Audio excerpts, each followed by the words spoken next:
Good morning and good late afternoon, everyone. Welcome to the Spokane Sangha and Recovery Dharma. For those of you who are joining the Spokane Sangha for the very first time, just an extra warm welcome to you.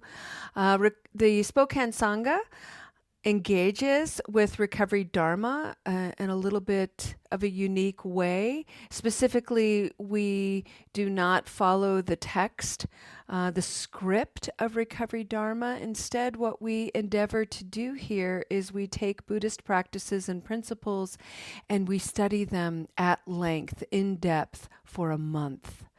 And so for the month of June, we are exploring one of the fundamental aspects of a Buddhist practice, which is something called the Noble Eightfold Path. And this Noble Path is 8 different concepts that are really designed to guide and frame the whole of your life, not just your relationship to habit energy. Or another way of referring to that is framing how you work your recovery program, framing your relationship to drugs and alcohol, that is negative habit energy, but really looking at the whole of your life. Taking the habit energy of maybe the misuse of drugs and alcohol as part of the whole of your life. In June, because the Noble Eightfold Path is complex and vast, we're only exploring the first 4. And in July, we'll explore the others. Wise effort, wise livelihood, wise mindfulness, and wise concentration. But today I was asking Sangha members, community members, what was really going to be most beneficial. And so today we're going to take a deep dive into wise speech, which happens to be my most favorite thing to talk about. I've written extensively on wise speech, and I've written extensively about boundaries. So I think partnering boundaries and wise speech together is a beautiful practice. I also think bringing forward wise intention is a beautiful practice.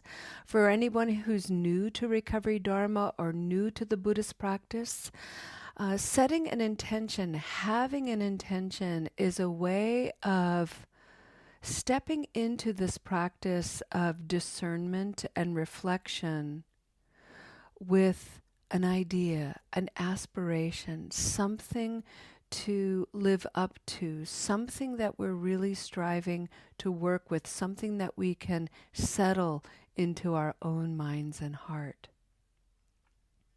So I'd like to begin our practice today by inviting everybody to assume a noble posture. I'm sitting in a computer chair, which makes me crazy because the little arms are like clamped in on me and I feel very restricted. So I'm going to sit on the edge of my seat so that my back stays nice and straight. My spine is strong. My belly is soft. My arms are resting by my side. My hands are interlaced and in my lap. My shoulders are rolled up and back so that my heart is forward. I'm going to close my eyes, and I encourage you to close your eyes if that feels comfortable for you, and realize that it isn't comfortable for everybody. So if you're someone who feels unsafe and unnerved by having your eyes closed, go ahead and simply turn your gaze and fixate on something in front of you. See if you can find something beautiful to capture your gaze. That way you minimize any kind of visual distraction. And let's set an intention for our practice today, which is to gently explore the power of words.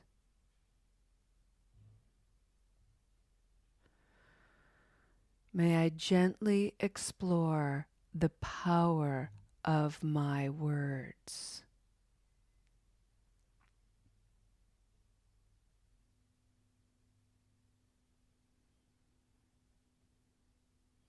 And just take a moment to breathe.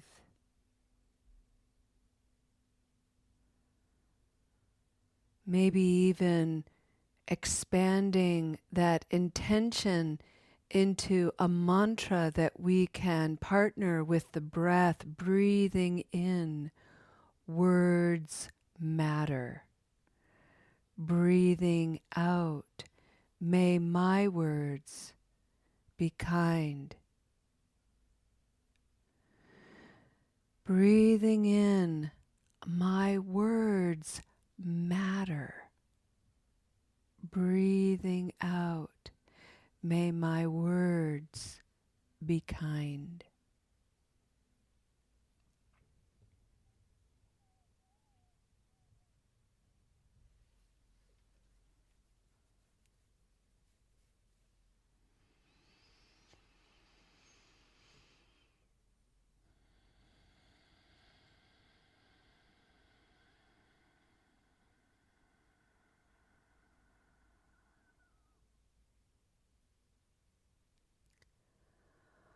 One of the most important things to practice and to consider when we are exploring the nature of wise speech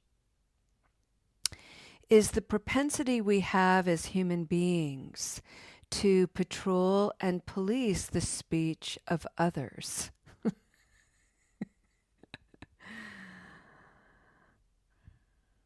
We don't want people to be defensive because that makes it really uncomfortable for us. We don't want people to speak to us aggressively or with hostility because it's uncomfortable for us. If you're anything like me, I can't stand when people speak to me in a patronizing way. And I bring this forward as a gentle reminder for humility in that we can't control the speech of others. And so this practice is really about using that experience of others. And rather than keep our attention focused externally on them, blaming, pointing fingers, projecting all of our energy out there toward them. This is an invitation of awareness to turn that energy inward. What does defensiveness feel like and look like in me, in my speech? Can I admit to myself that I get defensive? When I hear the aggression and hostility in another person's voice, when I turn that toward myself, not in a condemning way, not in a brutal or cruel or diminishing way. This is not an opportunity to beat myself up. This is an opportunity to practice wise speech. How does aggression and hostility live in me and come out of me in aggressive, hostile ways? Can I be clear about this? Can I be open and neutral? Can I dare to even ask the question? When I encounter somebody who's patronizing to me, can I turn that experience inward and for a moment just open up to the possibility that that experience is my karma ripening? I am being spoken to in a patronizing way because, gasp, I have the capacity to be patronizing. Ugh, ick, so hard, so uncomfortable. But we're resilient, friends. We can do hard things. We can sit with the discomfort of what we see and experience in others as manifest in our own selves. So let's do that. Because wise speech recognizes that while I cannot change another person's speech, I can change mine. And by changing my speech, I change the conditions of how I interact with other people. And those conditions change people. That's amazing, isn't it? While I cannot control the speech of others, the words they say, the tone, all of it, I can change my speech, my tone, my words, my delivery, my timing.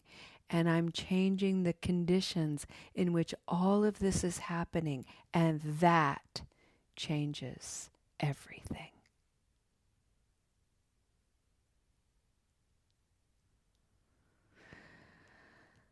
So let's come to a boundary. Let's create a beautiful boundary. A balacloche, stone wall in Gaelic, which is an image I like to talk about when I think about boundaries. So imagine yourself in a beautiful paddock, a beautiful space framed by a lovely stone-masoned wall. Not a prison wall, not a chain link fence, not a fortress that's impossible to scale, but a beautiful place of pause that defines your space where you begin and end with someone else, and their space where they begin and end. And you have your life in your space. Areas that you tend to with great energy and enthusiasm, and there are probably areas in your space that you've neglected and ignored, and that's okay. That's a full life. We all do that, right? But let's say now you're boundaried with someone, you're bordered with someone who's challenging.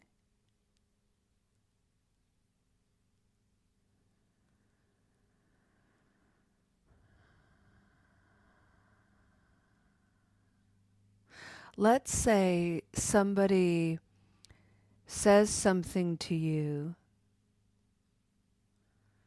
It's almost like a little stone that they've thrown into your space. Not a big rock, but a little stone. And it hits you and it hurts. And let's say that little tossed stone is, I don't know, something like, you're so selfish. Ouch. Ick.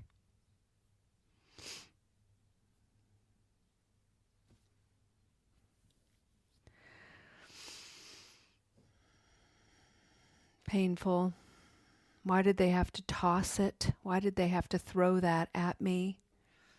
Why couldn't they have just put that on the wall and said, hey, would you mind looking at this? I've got this perspective that that relates to some of your action that feels a little selfish to me. Can we talk about it? That would be a wise way of interacting. But instead, they tossed that perspective into my space. And now I'm expected to pick it up. And I do. I am selfish is written on this stone. And it left a little mark on my shoulder where it hit me. And it hurts.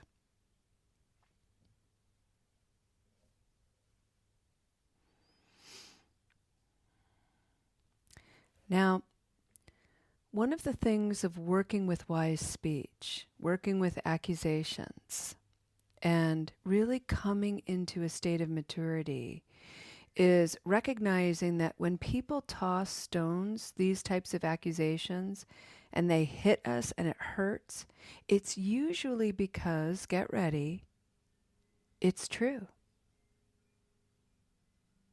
And not the whole truth. Remember, that part's so important. It's true. I am selfish. Yeah, hello. And that's not the whole of me. And this accusation is flying over into my space as if it is the whole of me, and it is not. So I'm going to pick it up. And because I know how to practice boundaries and I know how to practice wise speech, I'm going to take that accusation, that stone, and in this moment, I have a choice. And it's powerful. It's a powerful choice. I'm going to pause. Because reactivity and impulsivity and habit energy would have me throw this stone back in the other person's space and say, dude, this doesn't belong to me. I'm not selfish. I get all defensive. No, I'm not. You are. It's a very adolescent way of interacting, and we do it all the time in all kinds of ways. But this is wise speech. So wise speech says, whoa, whoa, whoa, whoa, whoa. Wait a second, let's pause. If it hurts, it's probably because there's an element that's true here. Doesn't have to be the whole truth, but there's still an element that's true. Because if somebody threw something over that was completely false, it would never hit you. Julia, you are so purple with weird green hair. I don't even know what to do with something like that. It just lands like a lead stone. And I just put that in my wall. Like that's a ridiculous perspective. Untrue. But when something comes flying my way and it hits me, it's probably because it's true, not the whole truth. So I'm going to take that stone. I am selfish, and put that on the balaklohe. And I'm going to approach the balaklohe, the border, the boundary that's now an altar of understanding. And I'm going to say, you tossed this into my space. You just tossed an accusation that hurts. And it's true. I do have the capacity to be selfish. You're right. I'm embarrassed by that. I'm ashamed of that. And I'm also hurt by the way you delivered that message to me. Now, the next question is this someone that you can actually have this kind of conversation with? And the answer might be no. Maybe this person threw that stone in your space as an act of aggression and mean-spiritedness, and you are allowed to point that out. You don't have to throw a stone and react with the same energy, but you can put that up on the boundary and say, the way you brought this to my attention hurts, it's aggressive, and I don't feel comfortable being vulnerable with you. I am going to take your message, however, and I'm going to look deeply, quietly, by myself. And that's the extent of the conversation. That's the extent of wise speech.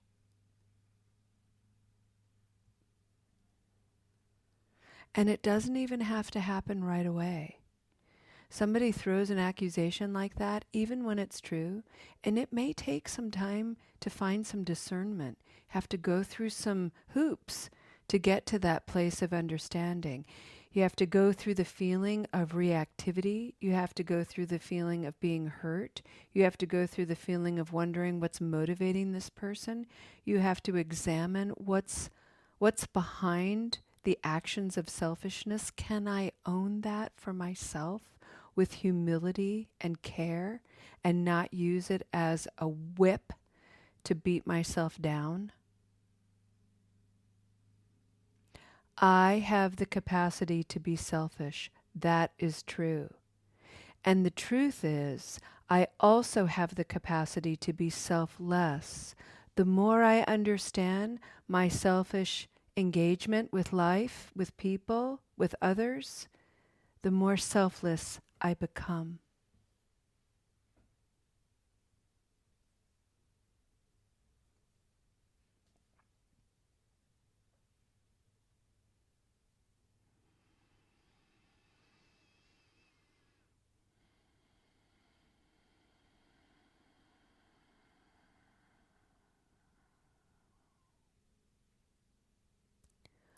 Wise speech takes a long time to cultivate.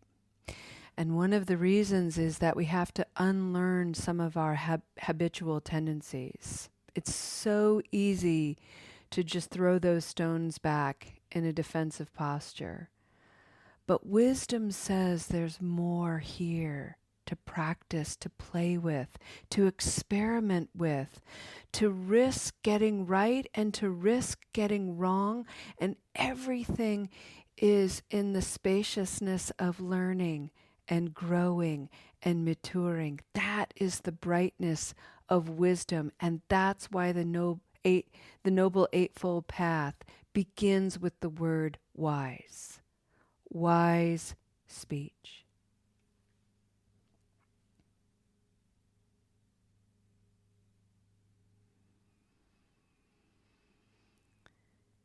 My words matter, and may my words be kind. Even when they're true, may I offer kindness in my speech, and may wisdom be my light. Let's spend a minute or so just breathing this in and see how it lands for you.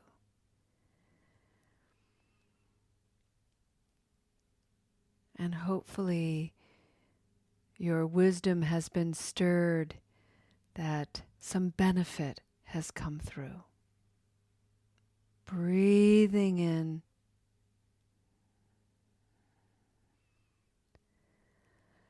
Breathing out.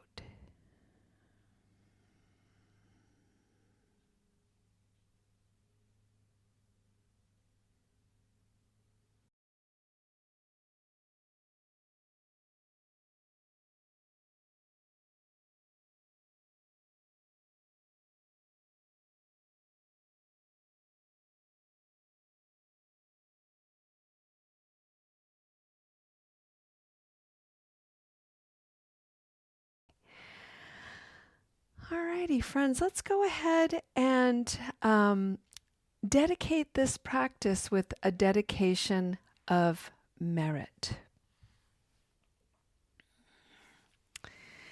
And I also want to thank one of the women in the Recovery Center for playing with the meditation to make it her own. You know, for those of you who are new to Buddhism, that is precisely what the Buddha encouraged.